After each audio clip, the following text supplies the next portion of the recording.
Assalamualaikum warahmatullahi wabarakatuh. Perkenalkan, saya Salahuddin Irsyad sebagai guru biologi di SMA Negeri 1 Kabandungan dan mahasiswa PPG dalam jabatan kategori 2 Universitas Galuh. Akan melaksanakan ujian kinerja pembuatan video dengan materi sistem pernapasan pada manusia, subbab, kapasitas paru-paru, dan aliran udara pada manusia. Selamat menyaksikan.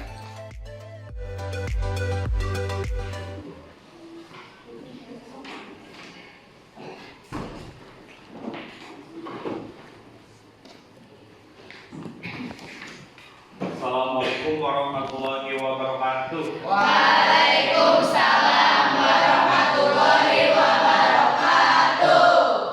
Oke, sebelum kita memulai pembelajaran, alangkah baiknya kita berdoa dulu. Baik, sebelum kita mulai belajar, mari kita berdoa terlebih dahulu. Duduk siap, berdoa dimulai. Selesai beri salam. Assalamualaikum warahmatullahi wabarakatuh. Waalaikumsalam warahmatullahi wabarakatuh. Oke, hari ini ada yang nggak masuk? Ada Siapa? Nesa. Lydia. Dinda sakit. Oke, ya. Oke, untuk pembelajaran ya. Kita ada video dulu dari Bapak ya. Coba kalian perhatikan. Ini adalah tebak gambar. Itu gambar bintang biru.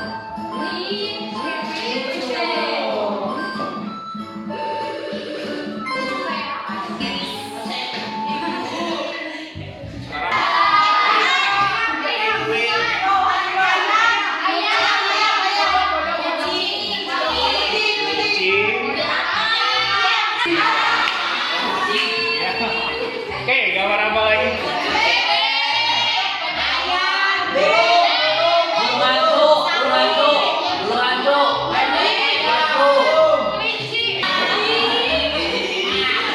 Oke, gambar ketiga.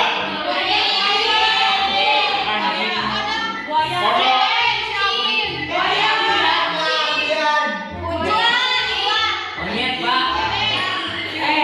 Apa itu? Oke, satu lagi. Kasih. Jerapah, singa. Nah, sekarang sebelum masuk kita harus tahu dulu tujuan pembelajaran kita hari ini apa. Ya, coba baca Fatimah. Dengan menggunakan model pembelajaran problem basis learning PBL dengan pendekatan saintifik dan metode diskusi peserta didik dapat menganalisis hubungan sehingga dapat menumbuhkan sikap saling menghormati, religius, peduli lingkungan, dan kreatif. Nanti kalian akan diberi sebuah masalah ya yang berhubungan dengan sistem pernapasan. Tujuan akhirnya itu adalah untuk menumbuhkan sikap saling menghormati, religius, peduli lingkungan, dan kreatif. Punya pertanyaan ya buat kalian ya tentang pertemuan sebelumnya. Ya, coba ada yang bisa menyebutkan organ-organ pernapasan? Hidung. Nah, coba. Hidung. Ya, bolehlah di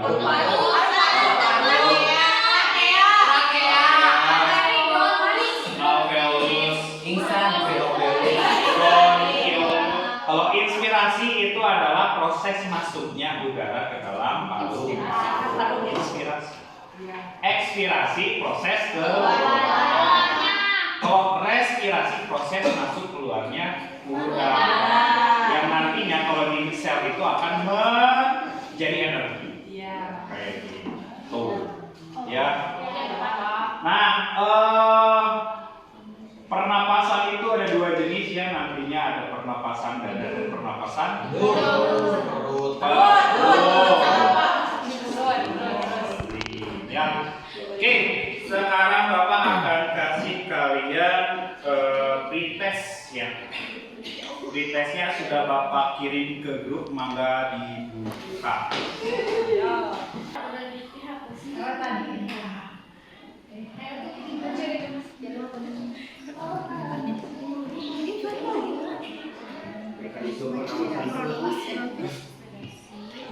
Mekanisme inspirasi dan ekspirasi diatur oleh gerakan Dibuka weh.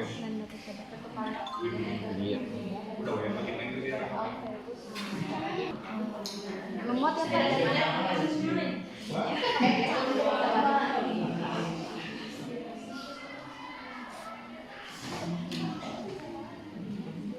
Oke ya, kalau sudah klik submit.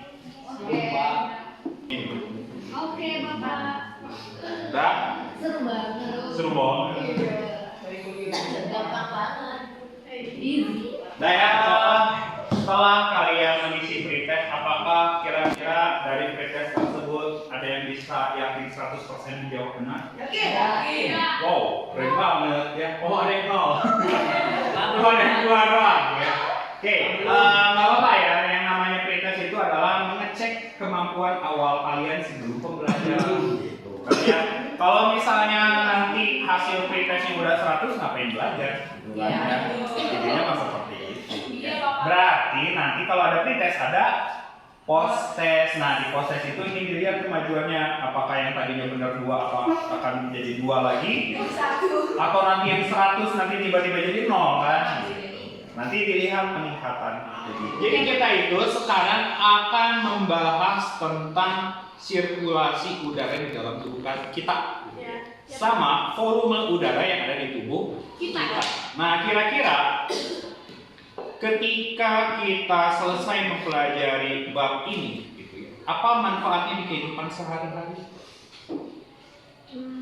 Ya, misal hubungannya dengan volume udara. Kita bisa tahu nanti itu ketika kita menyelam tanpa alat bantu kita akan lama menyelamnya gitu ya dibanding orang lain. Atau ketika nyanyi orang lain mah misalnya 2 detik, 3 detik sudah habis suaranya, kalian mah 5 detik juga masih bisa lanjut gitu. Ya. Nah, kalau sirkulasi udara nanti kita akan mengetahui gitu ya. Kalau misalnya di dalam tubuh kita itu ada yang mengikat oksigen gitu. Nah, ketika nanti si zat ini tidak mengikat oksigen, malah mengikat yang lain, malah nanti akan menjadi racun kayak gitu. Ya. Nah, untuk memulai pembelajaran kali ini ada 2 video ya. Perhatikan videonya ya. Yang pertama ini videonya tentang kapasitas paru-paru dan yang kedua itu tentang keracunan.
Coba dari video pertama.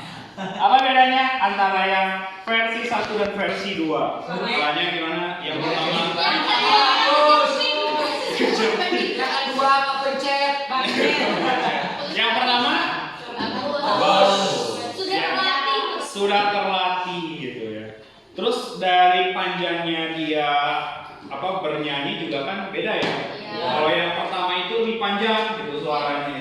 Kalau yang apa? Yang satu lagi dia Becek. pendek. Terus dari segi suaranya juga beda ya. Kalau yang pertama itu full power gitu ya. Kalau kata Jazz Molly Enigma kan full power gitu ya. Oh, tahu. Mari kita coba. Yang pertama itu suaranya lebih pelan gitu kan. Itu ada hubungannya nanti dengan kapasitas paru-paru. Ya, oke. Masalah kedua atau video kedua. Dua karyawan rumah makan masih dirawat intensif di rumah sakit setelah temukan tidak sadarkan diri di dalam rumah makan. Sementara satu karyawan lain yang meninggal dunia dan sudah dibawa keluarga ke rumah duka. Menurut polisi, mereka keracunan asap genset yang dipakai saat listrik padam. Oke, kedua ini katanya ada 3 orang yang meninggal keracunan karena keracunan asap genset. Kira-kira di asap genset itu ada apa ya? Racun. Iya, racunnya. Kotor. Ada gas, nama gasnya itu adalah karbon monoksida. Nah, nanti kalian cari tahu kenapa karbon monoksida itu bisa menjadi racun di dalam tubuh. Begitu, ya. Oke, sekarang kalian boleh duduk per kelompok. Mangga. Ini Bapak lagi pakai gas.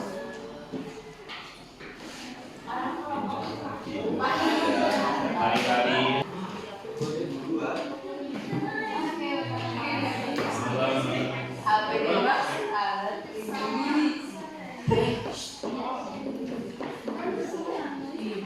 Ya, di dalam LKPD tersebut ada 2 masalah yang harus kalian selesaikan sampai kalian mencari solusinya. Ya, hubungkan dengan kapasitas paru-paru dan volume, itu sama ya. Kapasitas paru-paru dan sirkulasi. Ya, kerja. Ini momennya.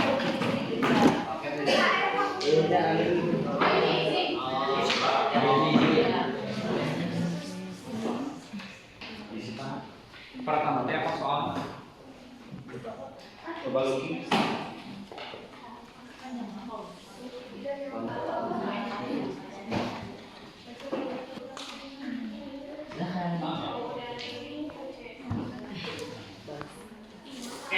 Ya, ini di nomor 1 itu kan dari artikel di atas, apakah masalah yang kalian dapatkan? Coba kalian bikin dalam bentuk pertanyaan. Ada 3 mahasiswa yang tewas keracunan karbon monoksida.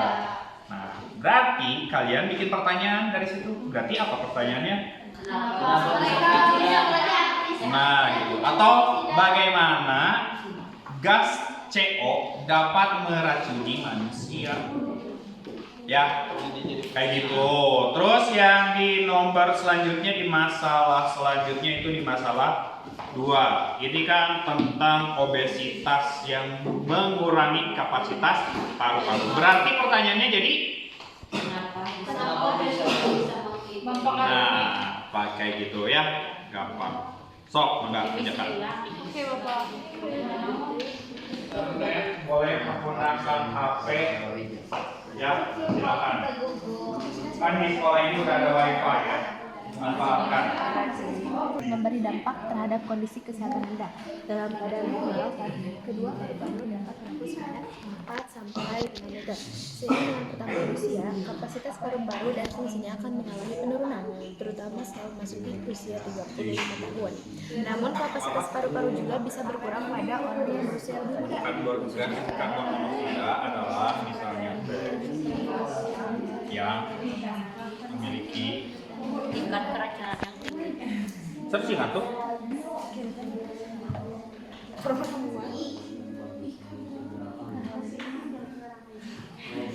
Ini nama genetik X. Salah Bapak, salah nama beda orang. Oh iya. Coba.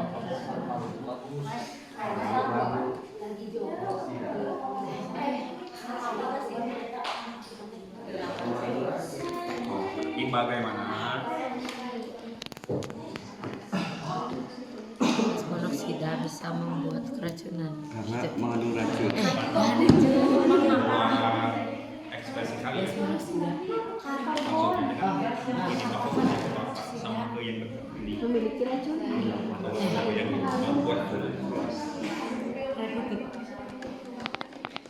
boleh. Ya, dan semua gas kan tidak berbawa dan tidak berwarna. Gas. Unsur yang ada di gas CO itu apa? Karbon dan Karbon oksigen. Kalian sudah belajar ikatan yang Sudah. kalau karbon itu mempunyai berapa kaki? Ya. Oh ya. 4 kan? Iya. Nah, sedangkan oksigen itu hanya punya 2, sehingga harusnya dia tidak stabil kan? Nah, itu yang membedakan dia dengan CO2. Itu kan beda dengan CO2 karena dia tidak stabil. Gas karbon monoksida. Kenapa nggak stabilnya? Karena tidak setiap kaki terikat. Masih ada yang kosong, berarti nanti dia gampang berubah. Berarti yang kosong ada dua yang kosong. Full power kalian. Lagi kita coba.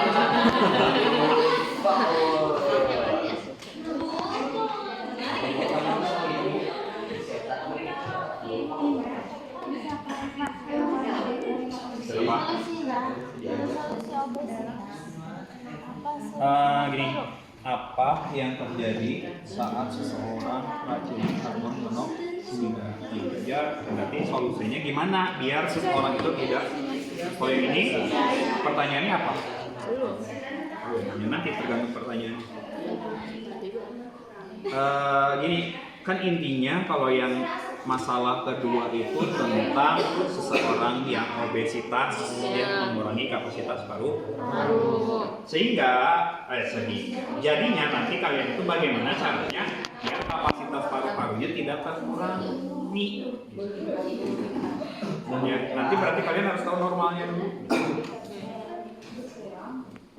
Banyak kan, misalnya sering olahraga, sering latihan pernapasan, sering yoga misalnya, kan?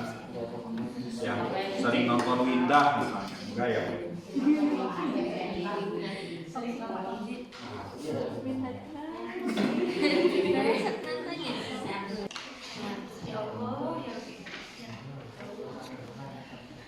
Karena tidak melihat.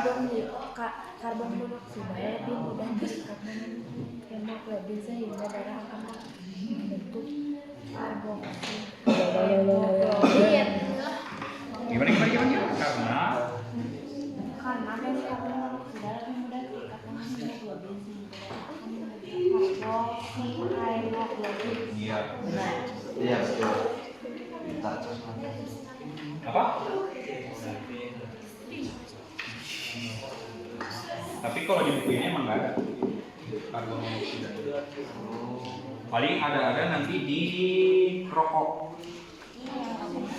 Iya, tuh kan ada ya. Ada gas beracun yang dapat mengakibatkan berkurangnya kemampuan darah mengikat oksigen. Kira-kira kenapa? Karena yang harusnya mengikat oksigen itu hemoglobin kan. Nah, hemoglobin yang mengikat CO2 mengikat CO sehingga Hb-nya habis untuk CO sehingga oksigennya nanti melayang-layang doang. Buat karbon monoksida di dalam darah, sel darah merah, apa itu hemoglobin? Hemoglobin. Kalau sel darah merah itu apa? Sel darah merah itu mengandung hemoglobin. Tapi yang mengikat hemoglobin. Iya. Tapi sel darah merah itu mana? Iya. Hemoglobin ada di dalam sel darah merah.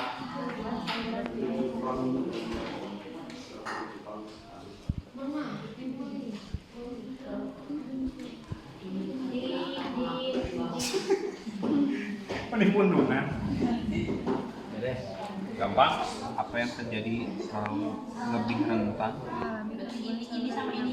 Apakah yang terjadi dengan apabila seseorang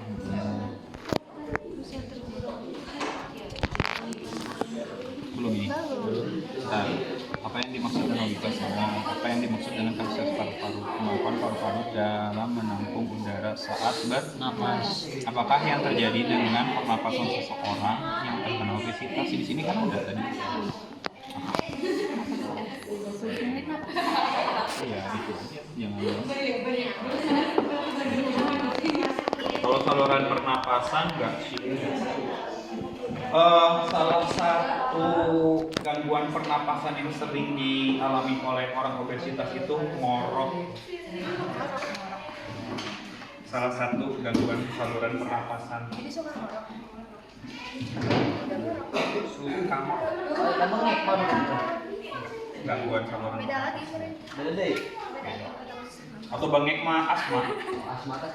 Kalau bengek mah berarti ada penyempitan saluran pernapasan. Oksigen sama ya sama karbon dioksida.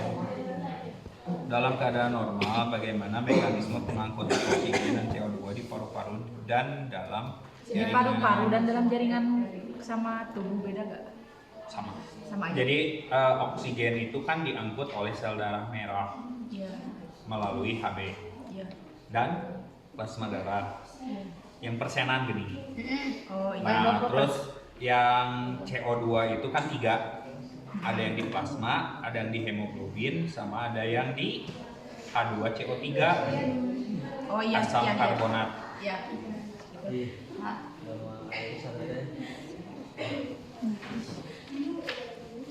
Tong lemas satu semangat. Belum sarapan ibu. Belum sarapan. Nomor 7 itu kan kesimpulan ya. Itu isinya adalah jawaban dari pertanyaan nomor 1. Kalau solusi itu pasti tiap kelompok beda-beda ya. Misalnya untuk menghindari keracunan gimana? Untuk menghindari pengurangan kapasitas paru-paru gimana? Itu bilang Kak. Apa? Enggak. Ada lagi yang mau nanya? Kamu nanya.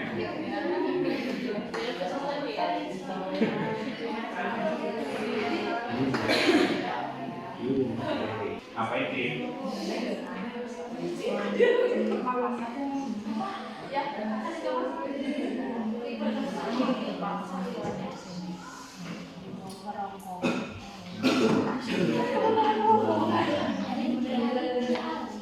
Nanti dari hidung, Tenggorokan. taring-taring, terus trachea, bronkus, alveolus, alveolus, lalu masuk ke aliran darah nanti ke sel terjadi respirasi sel yang mengakibatkan oksigen nanti berubah jadi CO2.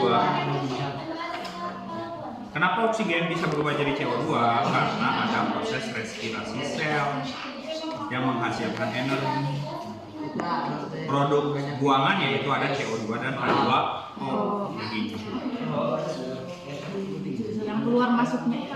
Hah? Yang keluar masuk, proses keluar masuknya. Ya kan yang di peredaran darah kan itu kan ada difusi antara paru-paru dengan peredaran kapiler gitu. Itu kan ada oksigen dan CO. Wih. Sok monggo. Pengertiannya boleh ya. Kalau tidak adalah solusi.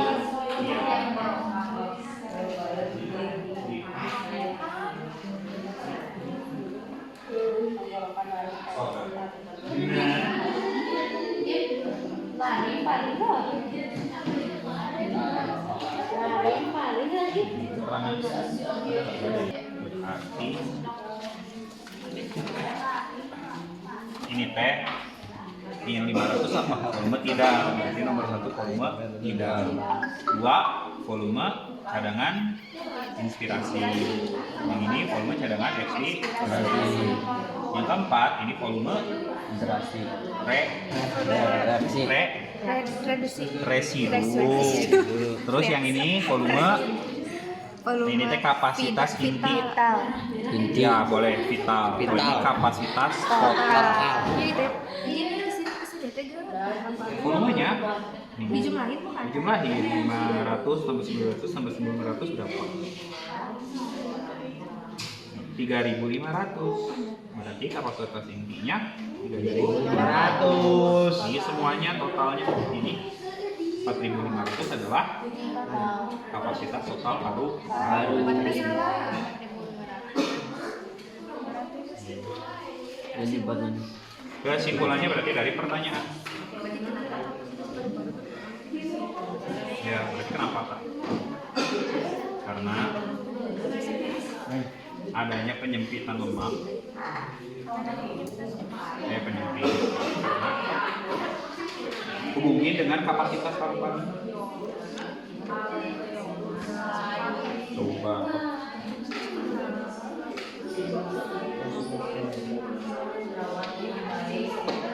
Karena adanya timbunan lemak di dekat paru-paru yang mengakibatkan penyempitan paru-paru dan otomatis mengurangi kapasitas paru-paru. Wow. Amazing.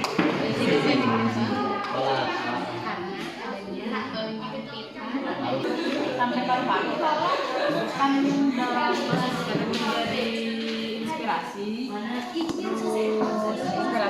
dan respirasi gitu boleh.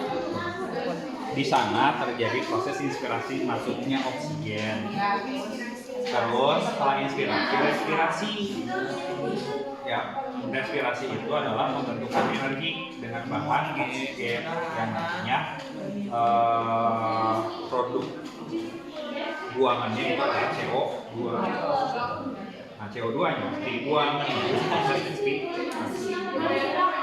Oke, waktu untuk diskusinya sudah habis. Sekarang kita presentasi. Oke, ada yang mau presentasi?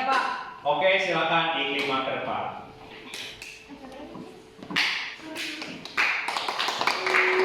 Assalamualaikum warahmatullahi wabarakatuh. Selamat siang teman-teman. Baik, sebelumnya yang terhormat Bapak Pembimbing Biologi dan teman-teman sekalian yang saya banggakan. Berdirinya saya di sini akan mempresentasikan hasil diskusi dengan kelompok saya dari lembar kerja peserta didik ini tentang sistem pernapasan pada manusia. Ada satu masalah yang kelompok kami dapatkan, yaitu bagaimana karbon monoksida dapat meracuni tubuh manusia. Itu permasalahan yang kita dapat dari masalah 1. Nah, di sini muncullah beberapa pertanyaan. Yang pertama, apa yang dimaksud dengan gas karbon monoksida? Nah, gas karbon monoksida adalah gas yang tidak berwarna, tidak berbau, dan tidak merangsang, atau seringkali disebut CO. Nah, CO ini seringkali disebut pembunuh diam-diam karena memang karbon monoksida ini menyebabkan kematian, jadi sering disebut dengan pembunuh diam-diam. Nah, lalu muncullah pertanyaan berikutnya, apa yang terjadi jika gas karbon monoksida masuk ke dalam sistem pernapasan dan memenuhi darah? Nah, jawabannya yang kami dapatkan adalah kemampuan darah untuk mengikat oksigen akan berkurang. Hal ini karena gas CO lebih mudah terikat dengan Hb, hemoglobin, sehingga darah akan membentuk COHb. Nah, dari masalah tadi muncul lagi pertanyaan, apakah yang mengangkut karbon monoksida di dalam darah? Jawabannya yaitu hemoglobin. Di sini dalam keadaan normal, bagaimana mekanisme pengangkutan O2 dan CO2 di paru-paru dan dalam jaringan? Nah, pengangkutan oksigen diikuti oleh hemoglobin membentuk oksihemoglobin HbO2. Karbon dioksida diikat oleh hemoglobin membentuk karbaminohemoglobin HbCO2. Karbon dioksida di plasma darah berikatan dengan air membentuk asam karbonat H2CO3. Di plasma darah asam karbonat berubah menjadi ion bikarbonat HCO3. Nah, bagaimana proses masuknya oksigen yang dihirup dari udara masuk ke saluran pernapasan dan berubah menjadi karbon dioksida? Sertakan organ apa saja yang dilewati oksigen sebelum masuk ke paru-paru. Nah, saya akan menjelaskan. Yang pertama yaitu dari hidung. Setelah hidung ke tenggorokan, lalu ke laring, paring, trakea, bronkus, bronkiolus, alveolus, dan paru-paru. Nah, terjadinya pengambilan udara yaitu yang disebut dengan inspirasi, lalu terjadi respirasi, masuk keluarnya udara untuk pembentukan energi. Begitulah proses masuknya oksigen yang dihirup dari udara masuk ke saluran pernapasan. Nah, jadi kesimpulan dari masalah yang saya dapatkan, ketika terlalu banyak CO di udara yang dihirup tubuh mengganti oksigen dalam sel darah merah dengan karbon monoksida. Nah, dari permasalahan tadi ada solusi. Bagaimana jika memang kita terracun karbon monoksida? Nah, ketika ada karbon monoksida, hal yang pertama harus kita lakukan yaitu kita harus menjauh dari sumber adanya gas karbon monoksida tersebut. Contohnya ketika ada kebakaran, kita harus menjauhi asap-asap itu karena asap itu bisa mengandung karbon monoksida. Nah, itu merupakan permasalahan yang kami dapatkan dan jawaban yang kami dapatkan dari hasil diskusi. Sebelum saya tutup, saya membuka sesi tanya jawab. Aku Kak, kalau misalnya karbon monoksida terlalu banyak di dalam darah, apa sih yang terjadi? Nah ya teman-teman, yang akan terjadi kemampuan Hb dalam mengikat oksigen itu akan berkurang. Jadi jika terlalu banyak, Hb akan kehilangan kemampuan untuk mengikat oksigen sehingga kita akan mengalami sesak napas. Nah, hal itu akan mengakibatkan kematian. Jadi makanya karbon monoksida itu sering disebut pembunuh diam-diam. Karena emang mematikan. Sebelumnya ada yang mau bertanya lagi? Cukup.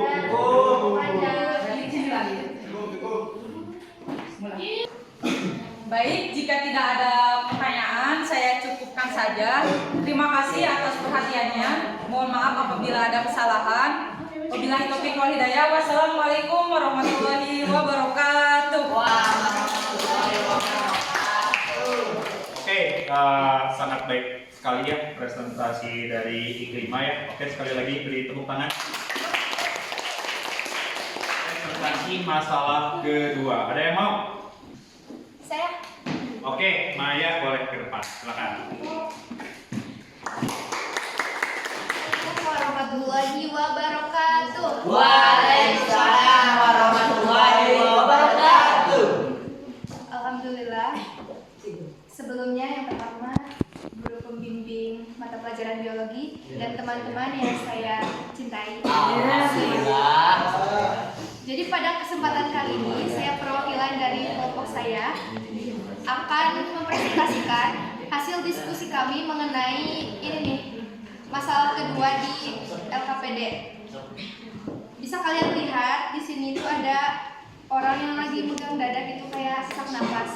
Nah, di soal pertama ini, apakah masalah yang kalian dapatkan dari gambar ini? Nah, saya mengambil pertanyaan, kenapa kapasitas paru-paru berkurang terhadap penderita obesitas? Di soal kedua, apa yang dimaksud dengan obesitas? Jadi, obesitas itu adalah penumpukan lemak yang berlebihan akibat ketidakseimbangan asupan energi dengan energi yang digunakan dalam waktu lama. Jadi bisa kita ketahui bahwa obesitas itu adalah peningkatan berat badan secara drastis. Dan Di soal yang ketiga, apa yang dimaksud dengan kapasitas paru-paru?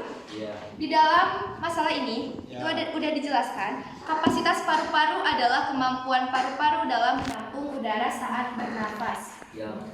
Lanjut, apakah yang terjadi dengan pernapasan seseorang yang terkena obesitas?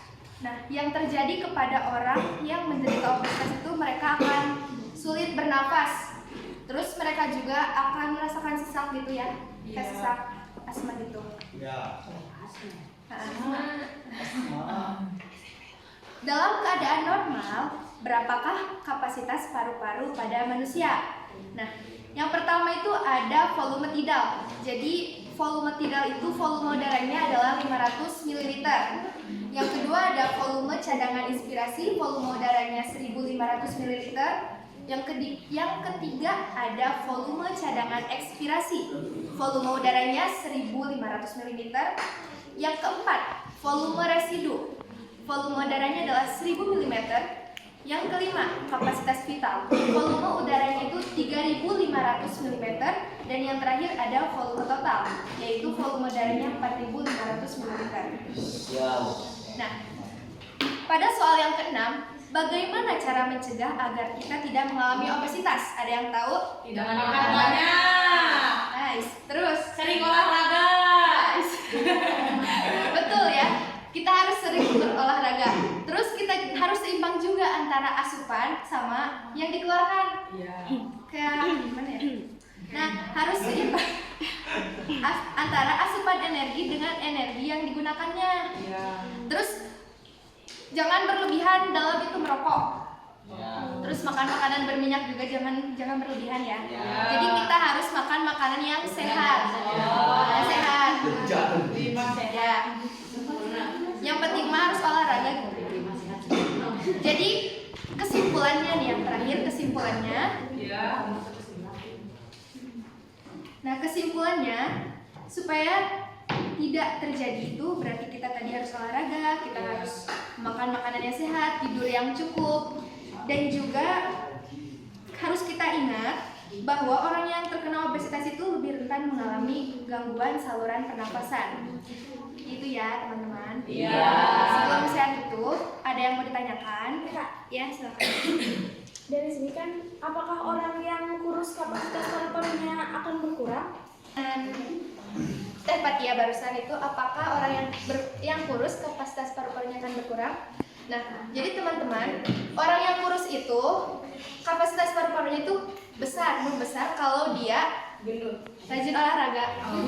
Jadi kalau misalnya orang kurus tapi nggak olahraga, tetap aja kapasitas paru-parunya mengecil. Begitu juga sama orang yang gemuk gitu ya.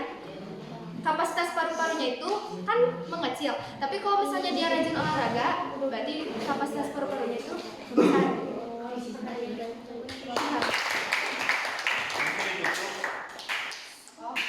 Udah cukup ya pertanyaannya.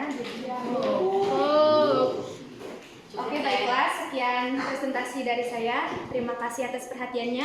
Wassalamualaikum warahmatullahi wabarakatuh. Ya, presentasinya selesai gitu ya. Dari tadi presenter pertama Iklima gitu ya. Masalahnya itu tentang Bernapasan. ini yang menyebabkan keracunan. Tadi kesimpulannya apa? Tubuh mengganti oksigen dalam sel darah dengan karbon monoksida. Iya, begitu ya. Jadi intinya ketika di dalam darah kita terlalu banyak karbon monoksida, yang terjadi adalah kemampuan hemoglobin dalam mengikat oksigen akan berkurang. Ketika terus saja dijejeli oleh karbon monoksida, lama-kelamaan kita akan sesak napas. Setelah sesak napas itu kita akan sulit bernapas. Ya, ketika oksigennya sudah habis di dalam tubuh, nanti kita akan mengalami yang namanya gagal bernapas, yang mengakibatkan Oke, kasus kedua tadi dipresentasikan oleh Maya tentang kapasitas Paru-paru. ya, tentang orang yang obesitas ya. Ternyata dalam penelitian orang yang obesitas itu kapasitas paru-parunya akan Kesimpulannya apa tadi, Maya? Harus banyakin olahraga dan tidur. Harus banyak olahraga. Makan sesuai kebutuhan. Itu yang boleh. Ya. Dan jangan sering merokok. Jangan merokok, jangan Harus sering sering merokok. merokok. Iya, begitu ya. Oke, semuanya mengerti? Oke, apakah ada yang mau bertanya? Tidak. Jadi hari ini itu kita belajar tentang pernapasan, hubungannya dengan Pencernaan. pengikatan oksigen dan karbon Monoksida. ya. Oksigen itu akan diikat oleh siapa? Hemoglobin. Dan bisa juga menggunakan plasma darah. Kalau karbon dioksida akan diikat oleh bisa hemoglobin, bisa nanti dia membentuk namanya ion Ion. asam bikarbonat. Ya. Selanjutnya juga bisa melalui plasma darah. Selanjutnya kapasitas paru-paru itu ada 5, ada volume tidak atau udara yang dibutuhkan dalam pernapasan biasa. Iya. Besarnya 500 ml. Selanjutnya ada volume cadangan inspirasi. Itu besarnya 1500 ya. Terus ada volume cadangan ekspirasi. Besarnya sama ya 1500. Terus ada volume residu. Besarnya 1200. ya. Terus ada kapasitas inti ya. Itu kapasitas inti itu adalah penjumlahan antara volume tidal dan volume cadangan inspirasi dan ekspirasi. Nanti besarnya 3500. Lalu terakhir ada kapasitas total atau kapasitas total paru-paru yang itu ditambah dengan volume residu sehingga nanti besarnya jadi 4500. Nah, apakah harus segitu kapasitasnya? Tidak. Tiap orang itu berbeda. Tergantung kegiatan, makanan, dan olahraga yang dia lakukan. Tuh, ya. Itu ya, mengerti? Oke, karena kalian sudah mengerti, apa yang nanya? Ya. Ya. Apakah pembelajaran hari ini menyenangkan? Apakah dengan masalah yang diberikan itu kalian jadi lebih mengerti? Yakin? Oke, depan kita akan ke lab. Kiranya penjaga. Lab, ya kita akan melakukan praktikum, ya, mengecek besarnya kapasitas paru-paru kalian. Kita. Ya, karena di labnya tidak ada alatnya, jadi kita menggunakan alat yang sederhana saja. Ya, begitu ya? Ya. Oke. Karena kalian sudah mengerti, sekarang kalian akan diberi soal post test. Oke. Ya, post testnya sudah Bapak kirim linknya di grup, mangga kerjakan. Yang tadi ada link tadi bukan? Iya. Ada Maya yang dari mana? Ayo.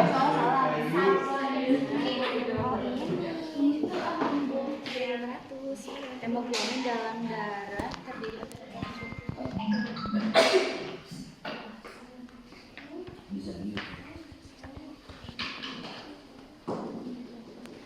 Kalau sudah kalian boleh klik submit ya. Nanti hasilnya akan Bapak share di grup ya, nanti sore lah ya.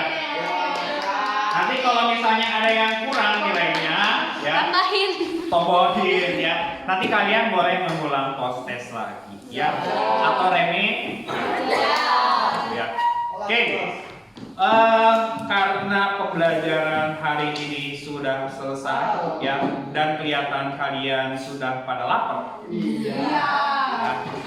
Oke, kita tutup pembelajaran ini dengan doa. Sok, mangga dipimpin. dipimpin oleh Yojo. Kita sudah selesai, maka kita berdoa kembali agar Allah berikan ilmunya tersebut.